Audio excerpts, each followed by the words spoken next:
7. Whoa, wait a minute. What kind of a door have you just opened here? A door that has always been open. You simply haven't walked through it yet. Are we talking about beings from outer space? Do you think there are such beings? Well, yes, I do. You even told me there were. We had a long discussion about them from chapter 16 to the end of Conversations with God, Book 3. And what did I say there? You said that there were many advanced civilizations in the universe. Not dozens, not hundreds, but thousands. You spoke extensively about what you called highly evolved beings, for which we actually created an acronym, HEBS, H-E-B-S. And you described most of the underpinnings of life in highly evolved societies. Remember that you said this, because it's going to play a role in where we go later in this dialogue. Okay, I will. And what I wanted to say now is that none of what was shared previously about advanced civilizations elsewhere seemed outside the realm of possibility to me. I mean, none of it seemed far-fetched. We are in, after all, a huge universe. What does seem far-fetched is the idea that we are the only sentient beings in it. Chances of that are 1 in a centillion. Actually, there's no chance of that at all. Of course there are other sentient beings in the universe. They're all over the place. And these beings are ready to help us? Is that what you're saying now? I'm saying that you need not think that you are alone in accepting the invitation to awaken your species. Well, we don't. We don't think we're alone. You said yourself that we've turned to you. We've knocked on your door. We've turned to God. Shouldn't that be enough? We turn to God, and you tell us to turn to other life forms in the universe? Divinity comes in many shapes. The form that you take is one of them. So if you want to experience that God is helping you, look to yourselves and your own highest wisdom. But then don't hesitate to look as well to all of the manifestations of divinity available to assist you. Don't look right past or right through those who may be opening the door in response to your knock. You really are talking about beings from off this planet, aren't you? I am. I'm sure that many humans may think that our help will come from the heavens, but not from other life forms in the heavens. It would be short-sighted to ignore or deny that possibility. Wait a minute, let me get this straight, because I don't want there to be any confusion over here. You're saying that other life forms in the universe are choosing to help us? Some, yes. Not all other life forms, but some. Not all other life forms are benevolent. Well, that's a bit scary. Why? Even humans are not all benevolent. Many of you are not even helping yourselves and are actually hurting each other. Yes, but we're a very young species, and you've agreed that many humans are acting like children. You've said that many of the other species in the universe, however, all those sentient beings elsewhere, are far more advanced than we are. That does not mean that they would in every case be helpful to you. Some of them are violent. Advanced life forms from elsewhere in the universe are violent? Some of them, yes. If they're so advanced, how can they still be violent? There's a difference between being highly advanced and being highly evolved. If people from 2,000 years ago could leapfrog time and appear on your planet right now, do you think they would say that today's inhabitants of Earth are advanced? I imagine they would, yes. And yet, are today's inhabitants of Earth not violent? Yes, sadly we are. So technological advancement does not necessarily mean advancement morally, ethically, consciously, or spiritually. Is that what you're saying? Point made. Do not assume, then, that all other life forms in the universe have chosen to be of help as you seek to awaken humanity. Advanced civilizations do not automatically equate to highly evolved civilizations. Would we even be able to know the difference? For that matter, are we even able to know that there are highly evolved beings choosing to help us? I mean, you're saying that here, but is it possible for those of us on Earth to know this in our experience without totally freaking out? And even more important, how are these highly evolved beings helping us? What, are they hovering around us, literally or metaphorically, watching over us to make sure we don't hurt ourselves too badly? Or actually visiting us, maybe working with us in a physical way right here on Earth by planting ideas in our heads from afar? Good, keep going. These are not unimportant questions. And the answers? The answer to all of the above is yes. Okay, I need you to elaborate. Would you care to expand on that? We'll have to take your questions one at a time. Whatever works. You will know the difference between other life forms who are helpful and may not be helpful by feeling the vibration. Oh boy, wow, what a New Age answer. Excuse me, I'm sorry, but I can already hear tons of people saying, what a sappy New Age answer. Feel the vibe, man. Have you ever walked into a room, a bar, or a restaurant, and decided within seconds that you didn't want to be there, turned right around and walked back out? Have you ever put on a shirt or a blouse as you dressed to go somewhere, then took it off immediately, knowing that it was not the right one? Have you ever met a person and felt an inner awareness that you really are not supposed to have much to do with them? Or looked at from the other side, have you ever experienced love at first sight? Sure. Most of us have had at least one of those experiences.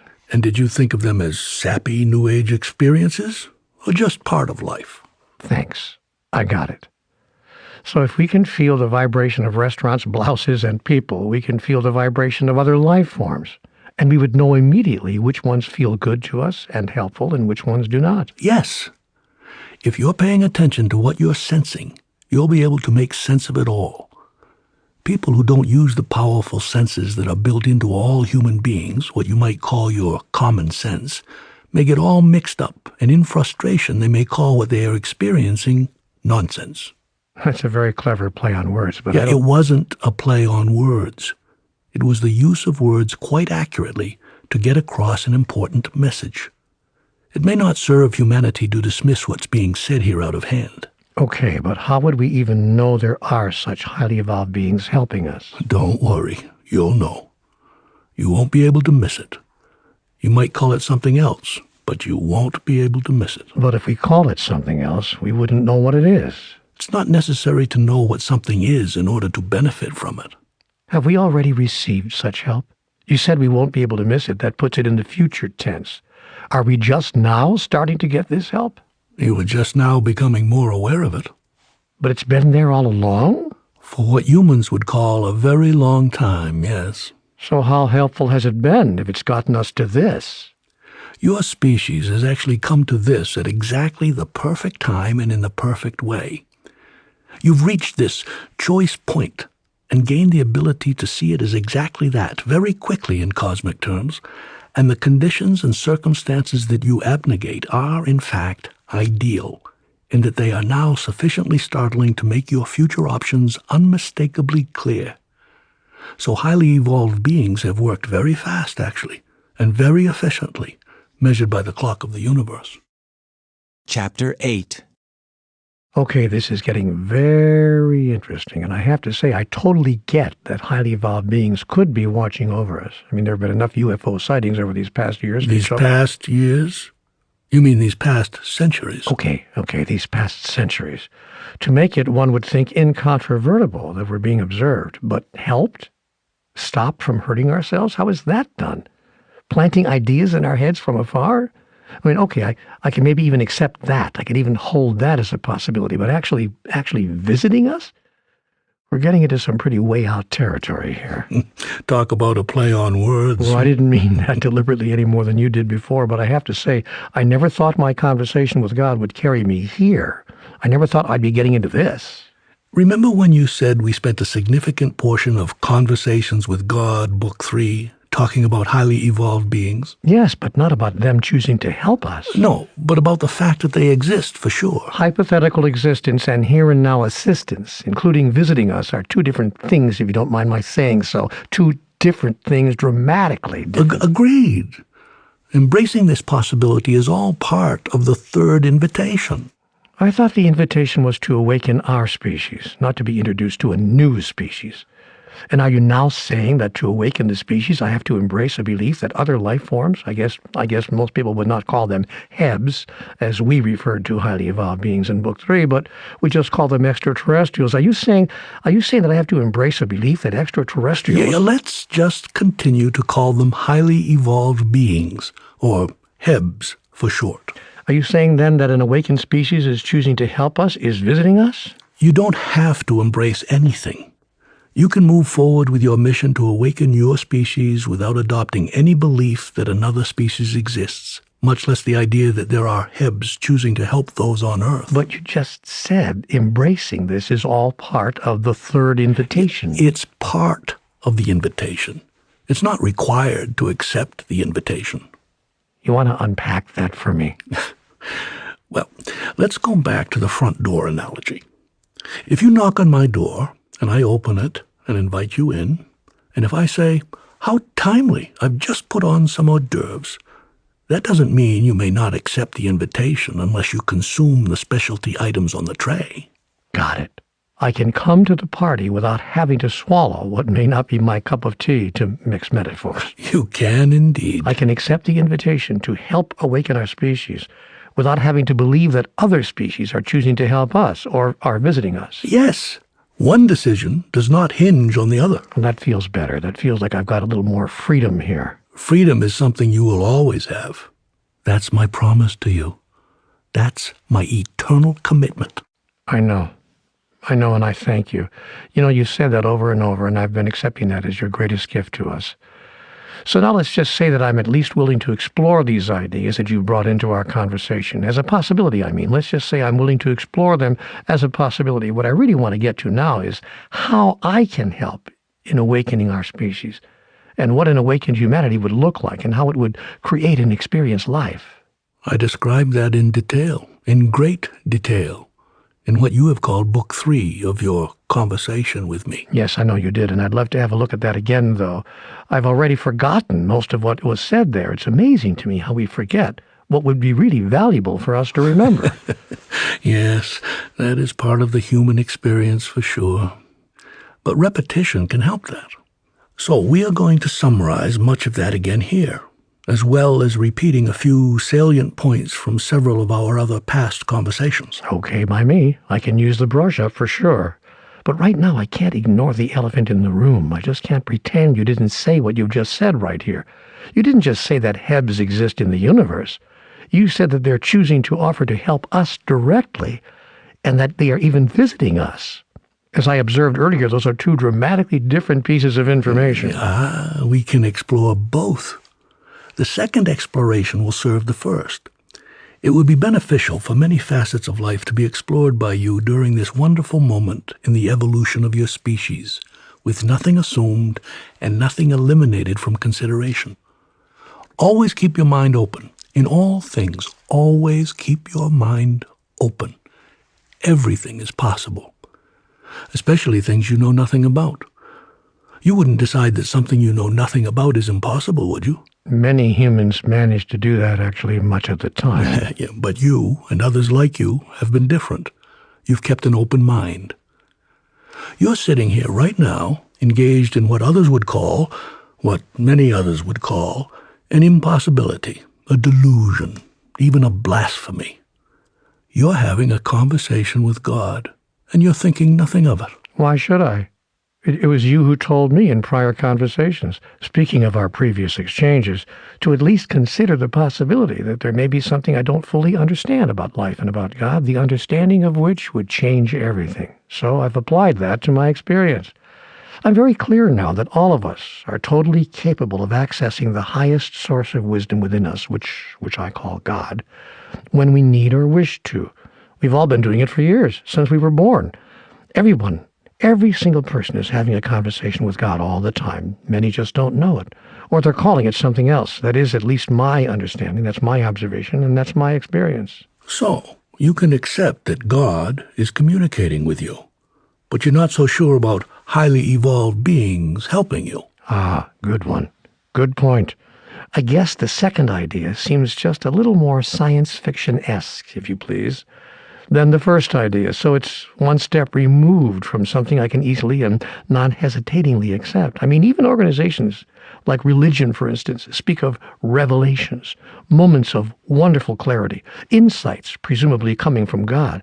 But I don't hear much talk from pulpits about highly evolved beings offering us guidance. So it's a startling idea, and not one that's easy to step into without the slightest hesitation.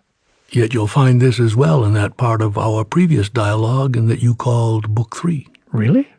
I forgot about that. There, I said, when all in your race are led to mastery and achieve it, then your race as a whole, for your race is a whole, will move easily through time and space. You will have mastered the laws of physics as you understood them. and you will seek to assist those belonging to other races and other civilizations in coming to mastery as well. And you replied, even as those of other races and other civilizations are doing so now with us? To which I answered, exactly, precisely. So it shouldn't be a surprise to see this come up in our present exchange. You know, I've actually forgotten that you said that before. My messages to you have been consistent through the years. What has not been consistent is your remembrance of them. Chapter 9. I'll be the first to acknowledge that remembering all that I know and all the messages that I've received from all the wonderful sources of wisdom in my life has not been my high card, not my most highly developed attribute. It is with me, as my father used to say, so old so soon, so smart so late. That said, I want to offer whatever energy I can to the global effort to awaken our species, so I'm very happy to have been stimulated to enter into this present conversation. But you know what? I'd like to think that I've added to that global effort already in my life. I mean, I've written a lot of books, and many people have, just by the way they interact with others, done equally wonderful things in their life. So maybe I don't have to accept the third invitation. Maybe I already did that long ago. Many of you have done, yes, some of the things that a person who has received and accepted and acted on this invitation might do. But most of you have not done so intentionally. You've all done them graciously and generously and genuinely, but not with a specific intention behind them. And intention is everything. It sets the energetic signature for events that follow. You can get in your car and drive down the road and be doing everything that a good driver would do, but if you haven't set your intention about where you're going, you'll find yourself getting nowhere. Yes, I've had the experience. But now, if you're saying that from this day forward your intention in everything you think, say, and do is to awaken your species, all as a part of a self-expression that moves you forward on your own evolutionary journey, then you're going to see a different level of outcome. This is what the third invitation is all about, and it is extended to everyone, not just to you. The conversation we are now having is for everyone who accidentally finds their way to it. You know who you are, because here you are. The awakening of others will not happen by chance or as a nice but not specifically focused on result, but as an intended effect of the personal evolution of all those who self-select to accept the invitation that has been extended here. A part of how you will all do this is by allowing your personal growth and your struggles to achieve it to be on display, to be modeled publicly. That's a big one. That's a huge thing to contemplate. Yet, should you agree within to do it, you will have expanded the evolutionary impact of your day-to-day journey and moment-to-moment choices from little you to big you, from local you to universal you, from the singular you to the collective you. By all of you allowing your personal evolutionary process to be observed by others, it can become a means by which the evolutionary process of all humanity is advanced. And what a perfect time for advancement this is. But how could anyone even attempt to do this kind of thing without being tempted to feel, I don't know, what's the word here, grandiose? I don't want to start deluding myself into thinking that I'm the hope of our species, and I wouldn't want to inadvertently take someone else down that road either. Wouldn't I run the risk of inadvertently placing myself into an artificially elevated mental state where I could only be described as manic or even deranged, thinking that I have this mission placed before me and that I am one of those who is going to carry it out? Let's be clear. This is not about walking around declaring yourself to be the model of perfection and the example of evolutionary excellence. This is about simply not hiding your personal choices, but presenting yourself authentically to the world with regard to both your struggles and your progress as you seek to fully awaken. If you really, genuinely, and humbly notice within that your personal interior process is not focused on anyone else, and certainly not on saving the world, but is only intended to move forward as best you can your own individual and personal evolution, and if you quietly share this with anyone who asks about your change of behavior, because others will notice it, you will not take yourself to a place you've described. And if you really, genuinely, and humbly accept what you have called your own so-called imperfections, I see you as perfect just as you are, but we'll discuss that later. And you view yourself and declare yourself to be a person whose evolution is in progress and not anywhere near complete, you will also avoid the place you've described. If you are clear that the purpose of your decision to accept the invitation to help awaken your species is not to set you up as some sort of leader, but to simply and humbly share that it is you who have been led by a deep guidance from within, and now see that there is another way to be human, a way that humbly seeks to be more beneficial to yourself and others, you will never self-aggrandize. Well, I certainly have enough imperfections to stop myself from imagining that I'm some sort of spiritual leader. I mean, anyone who knows me will tell you that. Ask my family. If you remain clear about that, you have nothing to worry about. Yes, but on the other hand, what I don't want to do, and what I don't want anyone else to do, is to start to feel so bad about ourselves, so imperfect and so unevolved, that we don't see ourselves as worthy of even trying to awaken, much less accept that we are awake, to say nothing of helping others to awaken. If you will allow yourself to see what you and others would call imperfections as part of what's perfect about all of you, and by the way, see everyone else's imperfections in the same way, you will create a wonderful balance that will serve you and everyone else whose lives you touch. That balance will allow all of you who accept the third invitation to love yourselves just as you are, even as you humbly and genuinely seek to grow and further evolve every day. It will allow you also to give others permission to do the same. You are a beautiful being, growing and evolving. As I have said many times before in our other conversations, if you saw you as God sees you, you would smile a lot. I'm so comforted. Every time I hear you say that, it makes me feel so good. Thank you for saying that to me again. You're welcome. Now what I would really like to do is to take that close-up glance at what living as an awakened species would look like. I would really like to know how humans can create and experience life in a new way on Earth. I want to go over again what you said in our previous conversations about how advanced beings from other species, from outer space, live. I will be happy to, but first you must understand that I'm not talking about beings from outer space as you have defined it. What do you mean? As I have defined it. Outer space is outer space. It's part of the cosmos that exists off this planet. It's the rest of the universe. That's how I define it. How do you define it? Well, I'm going to quote your metaphysical master, William Shakespeare, here.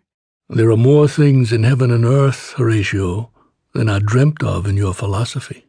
Which means? Which means there are more things in what you call outer space than are dreamt of in your cosmology. When you refer to beings from outer space, you are referring to that part of the universe of which you are aware. Yet the universe is much larger and far more interdimensional than you may think. Entities from the limited aspect of all that exists that you call outer space are currently manifesting as physical entities just as you are. And like humans, not all beings from outer space are peaceful, as I have already noted. Some are, and some are not. Even those who are peaceful nevertheless occasionally behave violently, just as humans who see themselves as peaceful sometimes behave violently. To put it mildly, many humans kill other humans. Exactly. So when I refer to beings who are choosing to help you, and when I describe the new way humanity could choose to live based on how this awakened species lives, I am referring to entities who are not from the celestial realm in which beings experience themselves as only or primarily physical. Okay, you've got my attention. I am referring to life forms existing in another dimension. A dimension where the entities are not physical? A dimension where they need not be. A dimension where they can be if they wish to be, if they choose to take on what you would call a physical form. But where doing so is not required for them to have the experience for which all of life was created.